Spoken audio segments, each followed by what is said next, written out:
few weeks ago, I showed you guys how to propagate a mulberry via air layering, and I didn't know if I would have enough time for you guys to be able to see results on that. So what I actually did prior to that is I propagated this Magnolia spherantha, all the way back in like January via air layering, so I would have something to reveal to you guys and show you with an air layering experiment.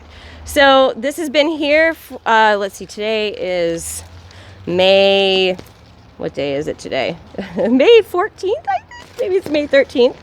So this has been here for almost 5 months. And so now we're gonna look and see what this looks like. I opened it a couple of times throughout the period of time that it's been here, just to check and make sure that, that it had enough moisture on the inside here.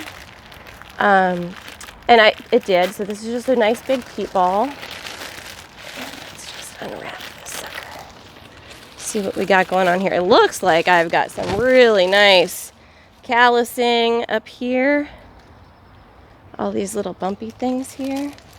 It looks like my peat ball is a little dry. It's been really hot for the last week, so we'll see what happens in here. And so this is, it still has some dampness to it.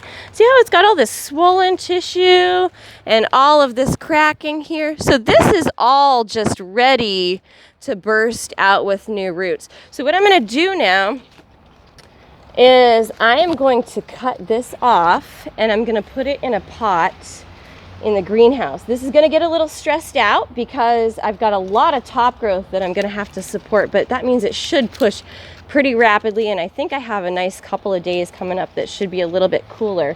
So hopefully that just pushes all of these little callousy pieces into adventitious roots, and then we will have a wonderful new magnolia. I'm just going to clip it off down here.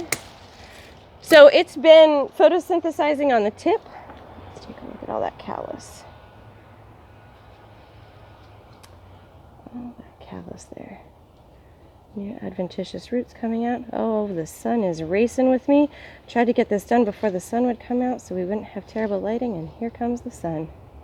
There we go. Look at all those. So these little bumps that you see here are going to be the areas where the new roots push out of this air layer.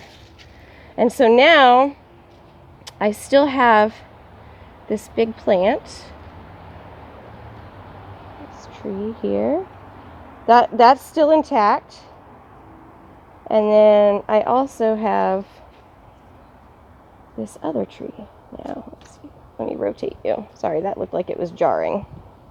But I can rotate you this way now. And here is my new propagule. I'll probably pull off some of these leaves, maybe like a third of them, or maybe I'll just keep the really small ones just so the water stress load is a lot lighter on this plant. It'll leaf out again soon. But we want to make sure that since we've severed it from the parent, now it no longer has that root connection.